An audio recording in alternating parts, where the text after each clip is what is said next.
Hi, I'm Marie Weiss of Marketing CoPilot. Over the next 30 minutes, I'm going to do a quick exploration of the 7 steps to building a content marketing plan for your business. We'll go through 7 things that you need to do in order to build content that engages your prospect or customer at the beginning of the buying process and gets them engaged with your business. The reason that we're so focused on content marketing at Marketing CoPilot is because buying behavior has changed. And you've probably read a lot of articles about the fact that buyers want to self-serve, self-educate, self-select at the beginning of the buying process.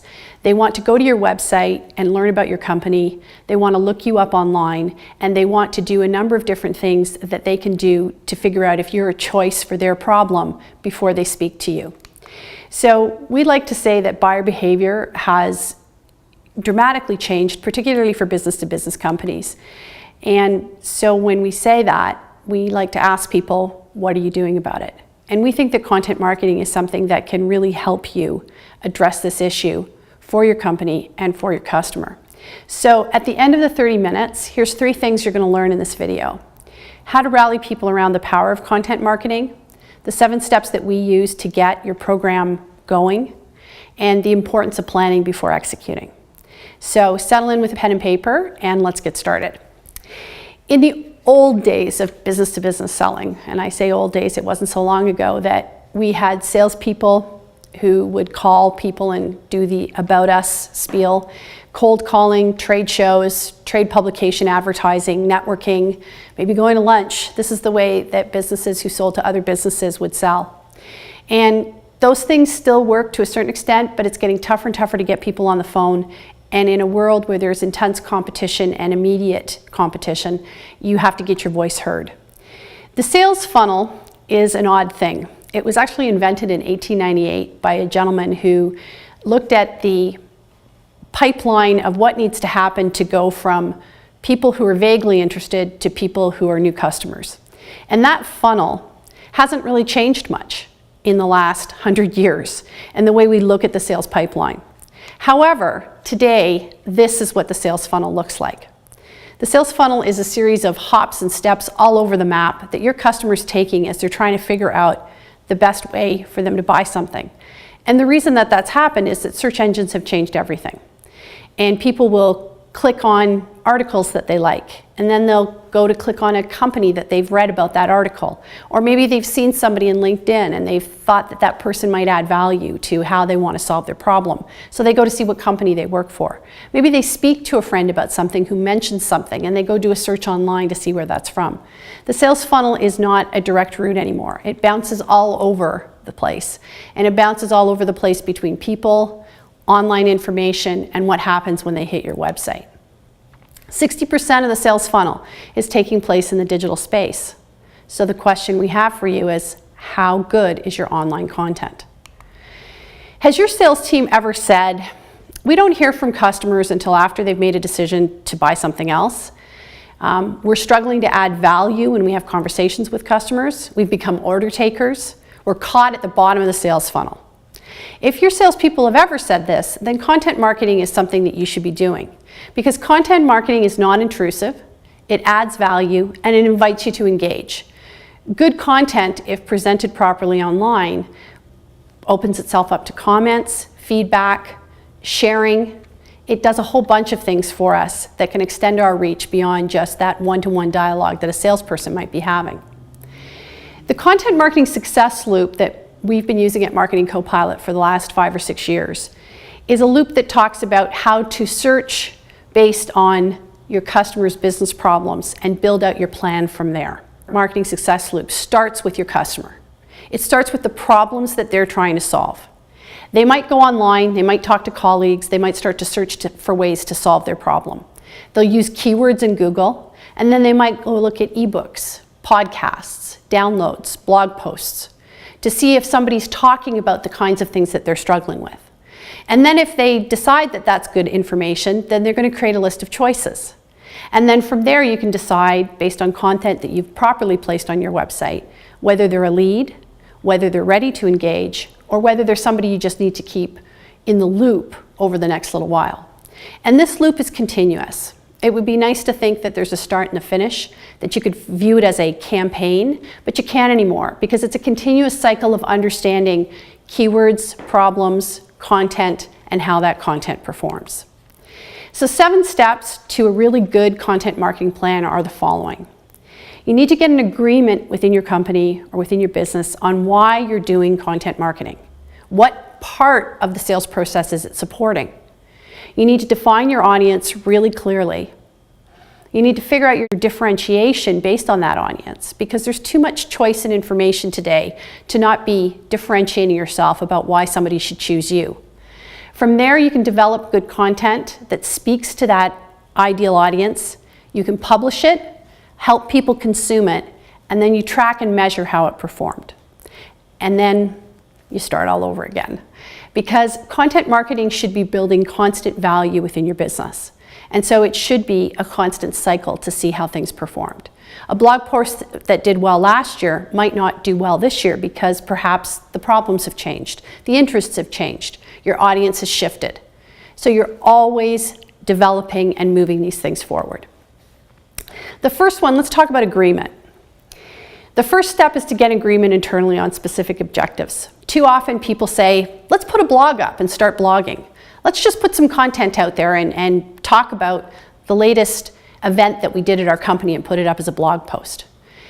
Well, when you really sit back and think about it from your customer's perspective, what's the objective of that blog post? Because if it's just to talk about you and not to talk about your customer's problems, it's likely not going to do that well. You have to agree on commitment. This is a long process. This is not a silver bullet. It'll probably take 12 months to develop and execute a content marketing plan from which you can start to see results and figure out how to improve. You have to agree on who's going to do the work. Everybody thinks writing good content is easy, but it's not. Because of this continuous nature of understanding keywords in your audience, it takes time. Publishing it takes time. Pushing it out, socializing it, setting up email marketing to support it. It all takes time. So who's going to do that work? And agree on a budget. This is a very complex process. It is time consuming, it needs resources against it, and you have to budget for that accordingly. So here's an idea on the agreement portion. List 3 things you could do to improve content for customers and show how that might change your sales results. Because if you could look at those 3 pieces of content and you could decide how that's going to improve your sales results, that'll probably help people within your company rally around a conversation on how you use content marketing and why you should be using it. The second step is audience definition. And a lot of people don't take time to think about who their best customers are. You should pick out 1 to 2 to maybe 3 best customers that you have, and those are the people you should start writing for. That customer who worked really well with you to define what their problems were and then helped layer on the solution because they were collaborative, they were interactive, that's your first stop with your content. Define who those best customers are, figure out what they need to understand, and then also figure out what stage of the buying journey they're in. As they were looking at choices, for an example, about how they could solve a problem, when and how did they put you on the list? Because you want to find more of those types of people. So an idea here, we tell people pick 1 specific person that defines a perfect customer and develop 1 piece of content for them. Because chances are if it works really well for them, it's going to work with a whole bunch of other people who you want as customers. Step number 3, differentiation. And this is a very difficult question that a lot of business leaders can't answer when asked, why should I buy from you? Why should I choose your company? Being able to articulate that in a single 10-word or less sentence is very difficult for a lot of people. So the reason it's difficult is because they may say things like, well, we've got great customer service, or we're priced really cost effectively. Well, those are all things that everybody else is saying. And so when you sit down to think about your differentiation, you have to differentiate your offer from your competition. You can match them in lots of areas, but in one you need to excel. And you have to gather your proof points and prove why you can make the statements. We are the world's best cheesemaker. Well, how do you prove that statement to be true?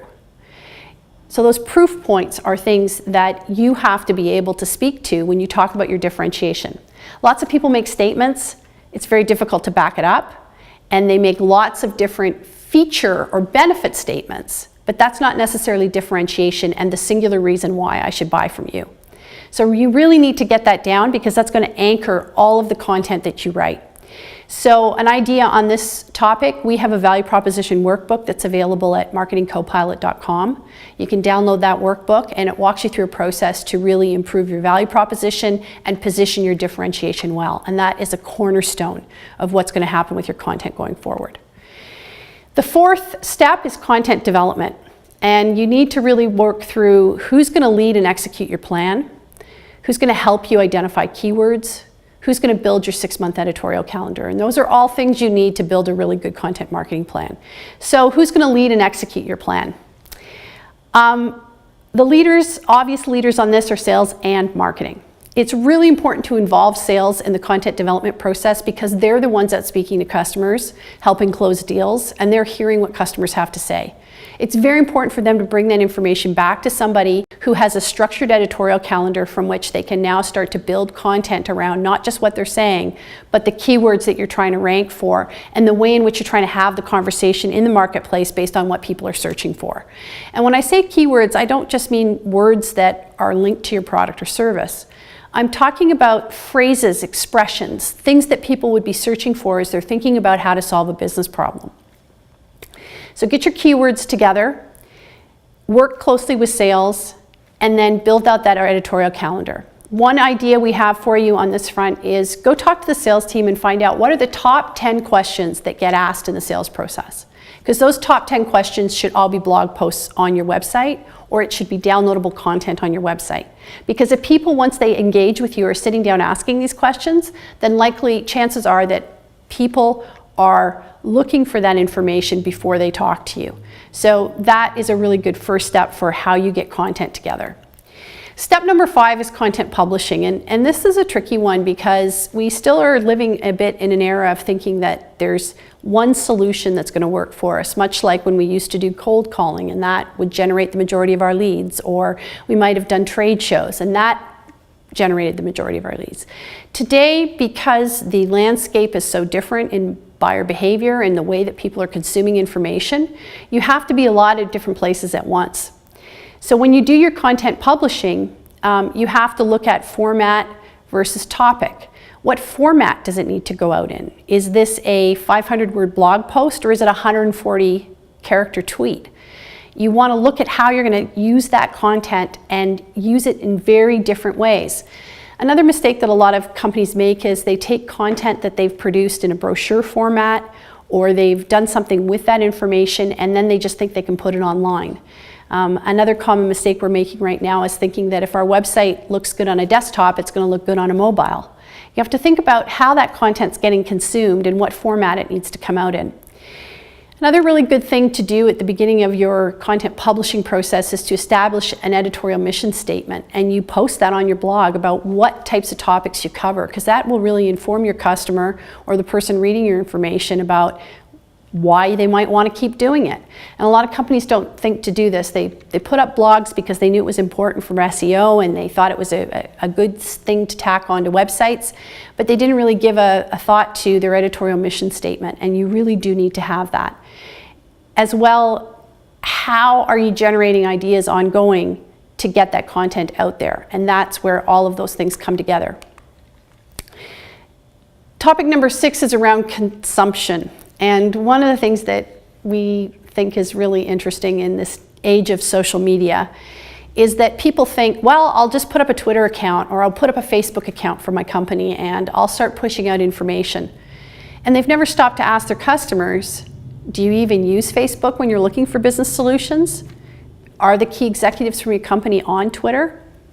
We believe that an integrated digital marketing strategy is a must-have for any business today, but we also think you need to be smart around where you're publishing information, because you need to be where your prospects and customers are consuming information.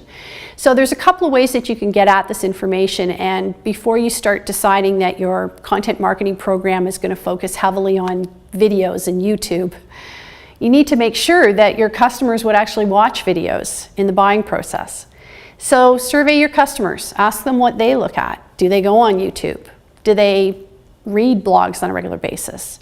What's their openness to email marketing? Ask prospects when they came into the process. Where did you go look for information? Did you go to LinkedIn groups? Did you talk to colleagues? Where were you looking for information? Test content. Content marketing is a continual testing process. Test it to see if it performs. Use trending tools. There's a lot of great trending tools out there today, particularly in Google and Google Analytics. And use social media analytics to see where people are.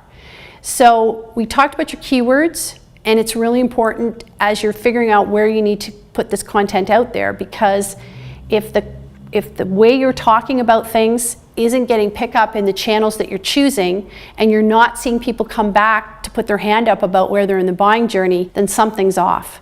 And you might be spending a whole pile of time posting to Facebook, and it might be doing nothing for you from a buyer perspective. So it's really important to figure out the consumption piece of this. The last step is measurement and defining success, and this is the piece that a lot of people forget about.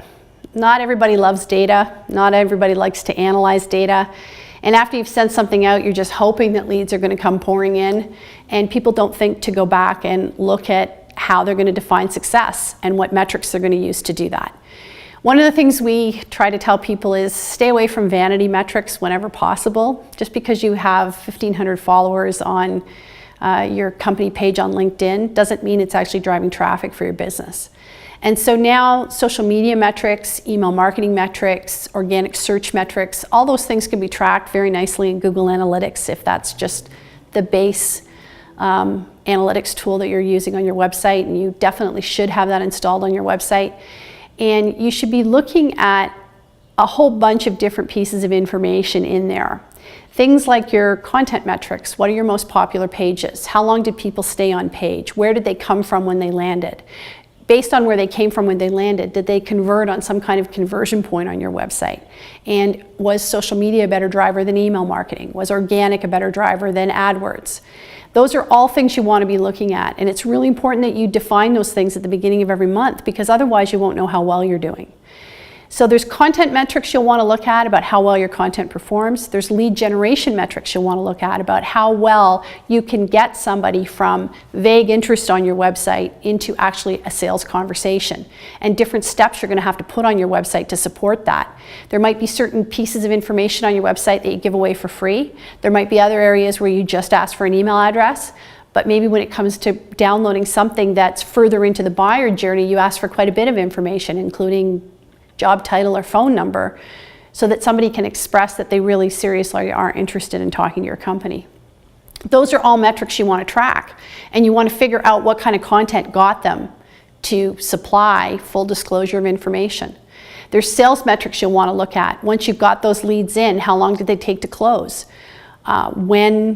When did they close? If they're part of a cycle that came in and was reading information on your website. Sometimes people will consume content for months, maybe even years, before they put up their hand and say they want to buy from you. But that's really important information to be tracking. And of course, there's business metrics that are really important. Is this content working towards your business goals? So just to recap on the 7 steps to building a really good content marketing plan for your business. Be clear about how content marketing is going to help your company, because everybody has to be on the same page. It's going to be a long process. You're going to have to roll up your sleeves and do a lot of work. So it's really important to make sure everybody's on the same page before you start. And don't just jump in and start blogging. Have a plan in order to know whether that work you're doing is actually going to pay off. Define your audience really clearly. Who are you writing for? It's really, really important, because otherwise a lot of content gets published that's useless, not very good, and that's because there hasn't been clear definition around the audience. Articulate your differentiation. This is so important. It's really important to say why somebody should buy from you versus somebody else. Decide who's leading and executing your plan, because leadership is very important when it comes to good content. Somebody has to have a vision for how the content's going to improve over time. Determine your content publishing schedule, and then understand how your audience will find and consume that content, because you have to be continually figuring out where the best place is to be. And then create metrics to see how you're doing. So those are the 7 steps. So, at the end of this video, you're going to be invited to download a workbook, and it's our content marketing workbook that outlines these 7 steps. We also have a lot of resources available on our blog at marketingcopilot.com, and you can also visit our resource library at marketingcopilot.com/resources. That's where you can get the value proposition workbook, that's where you can get the keyword strategy, and that's where you can get a sample editorial calendar for how to put an editorial calendar together for your business. And don't forget, you can always email us, info@marketingcopilot.com. Thanks for watching this video, and get started on your content marketing plan.